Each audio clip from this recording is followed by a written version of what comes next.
Hey guys, I'm just going to film this short video on question 11 from assignment 7. This is sort of a big question and it's got a lot of moving parts, and we're going to go through all the calculations in it together. So, as large as this question is, I actually have cut out parts of it. Those parts don't rely on interpreting the curves or doing any calculations. And they're mostly sort of theory questions based on Pearson stuff. I don't really feel those parts merit a deeper explanation. You can probably get through those yourself, and what I'm going to focus on here is sort of these four calculations, parts A, B, D, and E. So with that said, let's just kind of jump right in. Reading the question, we see that according to this study, the brain weights of men are normally distributed with a mean of 1.5 kilograms and a standard deviation of 0.14 kilograms. So right away we have information that we can pull out and we can put into these cells here so we can reference it later. So first we're told our mean 1.5 and our standard deviation 0.14. Now we need our n value, and n is the size of our sample. So the study weighed the brains of however many men it weighed, but out of those men, we're going to pull out 3. We're only going to weigh the brains of these 3 men, and we can see right here that our sample size is 3. So we can enter 3 right here. And now we have all the information we need to do the first parts of this question. This last blue cell is going to come in later, and when it does, I'll explain it then. So first, we're asked for the mean of the sample mean, and that is simple. That is 1.5. This is the sample mean up here, and we're given it in the question. We don't need to do any special calculations to figure that out.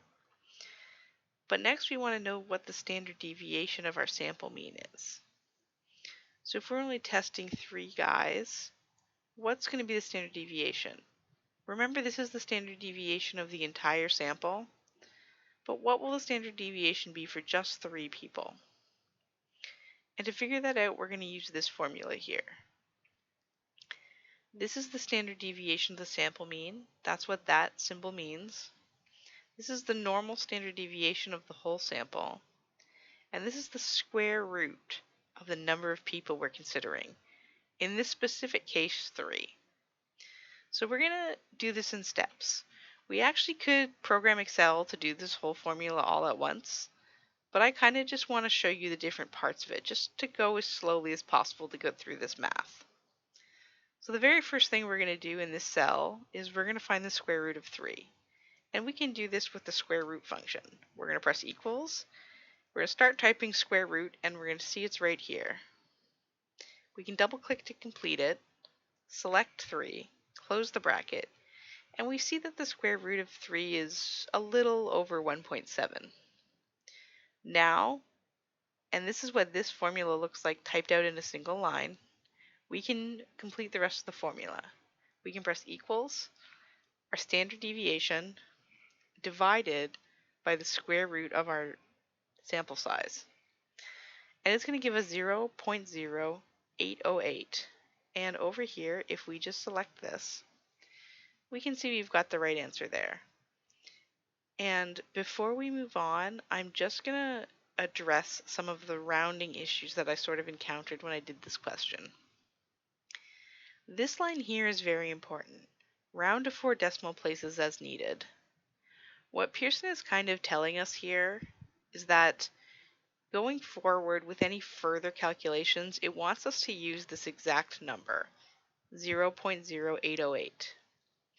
And even though Excel is displaying that in this cell, that's not the number Excel is actually using. And let me just show you what I mean by that. If I copy this cell and I paste the value in this cell into this cell over here, I go to paste values, you're going to see that this is the actual number that Excel thinks is in that cell. Excel uses a lot of decimal places, more than our calculators do, and it can be extremely precise. But for Pearson's purposes, Pearson doesn't want us to be that precise. If we use the rest of this number, namely this entire part, it will skew our results in the end as we go down the question. So we want to round this number. We want to tell Excel that we are only using these 4 decimals. And there is a way to do that. So what we're going to do in this cell is we're going to come up here, we're going to click just in front of the equal sign, and we're going to start typing round. And this is going to tell Excel to round the number for us. So the first argument or thing we want in our formula is the number. The number we're going to round, and in this case, the number we're going to round is going to be the standard deviation divided by the square root, comma, and how many digits are we supposed to round to? And in this case, we want to round to 4 digits. So now this number here is exactly the number being displayed. If I copy this number and I paste it in this cell, I go over here to paste special, and I paste just the value, you're going to see up here, this is the actual number being used. So now we're correct here. We've got this rounded to 4 decimal places, just like Pearson wants, and it won't skew our numbers later. So now that we have our little generator built, we actually don't need to go through all of these steps again for the next part of the question. So for a sample size of 12, the mean of the sample is the same. It's given in the question. It's 1.5. So the standard deviation of the sample mean, when we're considering 12 people instead of 3, we don't really need to go through everything again. We can actually just change n to 12. And it will automatically recalculate the square root, and it'll automatically recalculate the standard deviation of our sample mean right here. And we can see that's the right answer. And just like before, this is an exact number rounded to 4 decimal places. It's cut off just like this one is. Now we're going to start on part D. And this is sort of a very complicated way to say what it wants us to do is it wants us to calculate the area under the curve between 2 points. Specifically, it wants to know how many of those samples are going to fall within 0.1 kilograms of the mean. So first we need to know sort of what our tolerances are, what the boundaries of this area we're going to look at are. So the highest brain weight we're going to consider is going to be equal to the mean. Oops, sorry, that's actually what this cell is for. So this is going to be the variance, in this case 0.1. How much variance of our mean we're going to tolerate. So our upper variance is going to be equal to the mean plus the variance. So this means that the highest brain weight we're willing to consider is 1.6. And our lower boundary, or our lower tolerance, is going to be equal to the mean minus the variance. So the lowest brain weight we're going to consider is 1.4.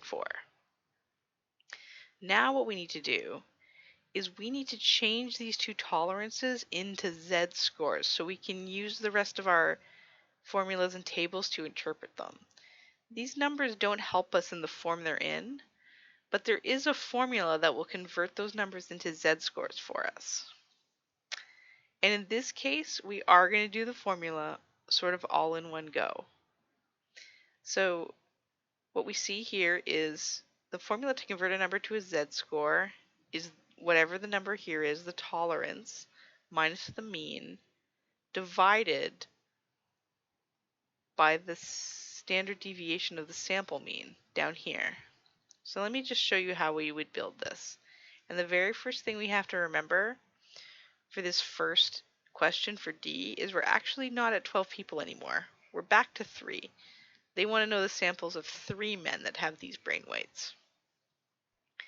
So what we're going to do is we're going to press equals, we're going to open a bracket, we're going to click on 1.6, our upper tolerance, minus our mean, and we're going to close our bracket, and we're going to divide it by the standard deviation of our sample, right here. And we can press enter. So we're going to see that our upper z-score is 1.24, and we're going to do the exact same thing for our lower z-score.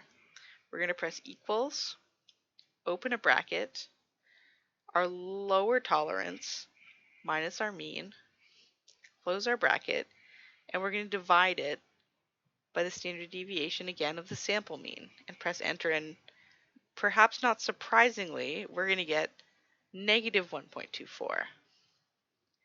So now there are sort of two ways to proceed, because now we're sort of back into familiar territory. We're being asked to calculate the area under the standard normal curve between these 2 points. So really all we need to do is we need to subtract the area, we need to subtract the smaller area from the larger number, just like we've done in many previous questions. And we can kind of do this in two ways. To start with, we can just use norm.s.dist.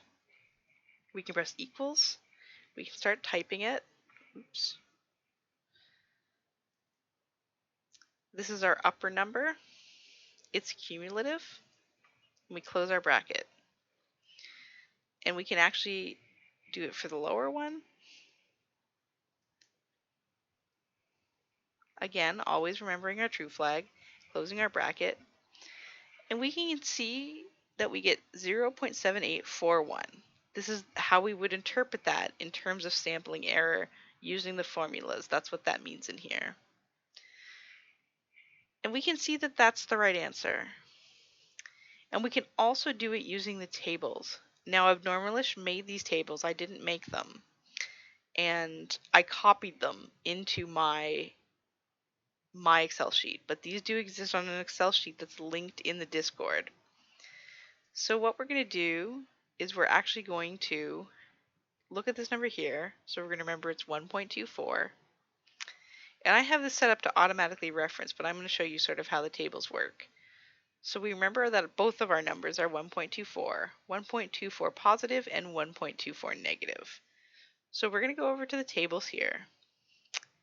And to index this table, all you're going to do is you're going to type in the first two numbers in your z-score. In this case, negative 1.2, because this is the negative z-values table. Then the second decimal, in this case 0.04. And this will automatically index the table for you and give you the number you need to use in your equations. You're going to scroll down, and this will automatically index the positive z-values table for you. In this case 1.2, and the second value is 0.04. So you can see if we were to put those numbers together, we would get our z-value of 1.24. And that's where those numbers are coming from. Now, you could copy this, you could remember it, you could punch it into your calculator. I have it set up to automatically reference into these two cells right here, just with equals, the other spreadsheet. It's not that difficult to do. And you're going to see we're going to get very similar answers, but not exact. But however, Pearson will accept both. Because I hadn't finished the assignment yet and it hadn't been handed in when I made this video, you can see that I was able to go back and do it again and check both answers. And it does have a bit of a tolerance for rounding. It did accept 78.4, and it also accepted 78.5. So both of these percentages it did take. So now, and this is just how we would interpret this in the short answer part. Now we're asked to do the same thing, except for sample size 12. And because we have this built, and because we've done all this work already, we don't actually need to go back and do everything again. All we need to do is change this to 12. And this will update everything for us instantly, and it will, using the formula and the norm.dist functions, it'll give us the answer of 98.67%. Oops, sorry, that's right here. So it's going to give us the right answer, and we can also reference the tables, which I'm going to show you how to do again. So what we're going to do this time, both of our numbers are 2.84, both negative and positive. So all you need to do is go to the tables, We'll scroll up and we'll do the negative first. So this is going to be negative 2.4, and the second number is 0.8. We scroll down, and we're going to do the same thing with the positive values. Our first two numbers in our z-score are 2.4, and our second number, our second decimal, I suppose, is 8. And you can see that in this case, the margin of error is much smaller. Those two numbers would round to the exact same number. And I didn't actually test this one in Pearson, I only tested the first one, but I have to assume since the tolerance was this high on the first one, it would also accept both on this one. And that's that whole question. That's how you would build the formulas to do it in Excel and figure it out, and how you would reference the Excel tables that abnormalish made. So I hope this video helped you with this complicated question.